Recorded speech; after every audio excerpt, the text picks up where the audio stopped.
ఒక మోతుబారి రైతు తన పొలంలోని బావిని వేరొక చిన్న రైతుకు అమ్మేశాడు. రైతు ఆ బావిలోన నీరు తోడుకోవడానికి వెళ్ళినప్పుడు ఆ మోతుబారి రైతు అటకాయించాడు. నేను నీకు బావిని అమ్మాను కానీ నీళ్లను కాదు అంటూ పేచీకి దిగాడు. పాపం ఆ చిన్న రైతుకు ఏం చెయ్యడానికి పాల్పోలేదు. తగవు పడ్డానికి తనకు తగినంత బలగమూ లేదు. మోతుబారి తనను మోసం చేస్తున్నాడని తెలుసు. చివరికి ధైర్యం చేసి న్యాయాధికారి దగ్గరకు వెళ్ళాడు. న్యాయాధికారికి మోతుబరి రైతు బరి తెగించిన తనం బాగా అర్థమైంది.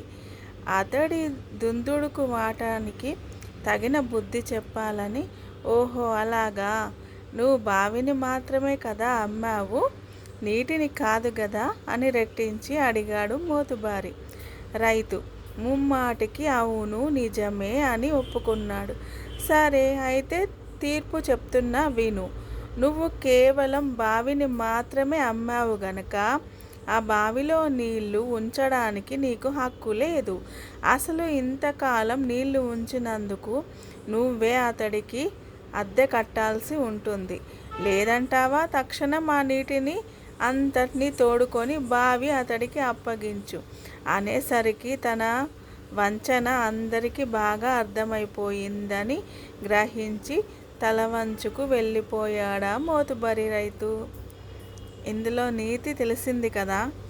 బలవంతున్నని అణగదొక్కాలనుకున్నాడు. కానీ అధికారి తెలివితనంతో నేర్పరితనంతో తనను ఓడించాడు. కథలో నీతి చాలా బాగుంది కదా.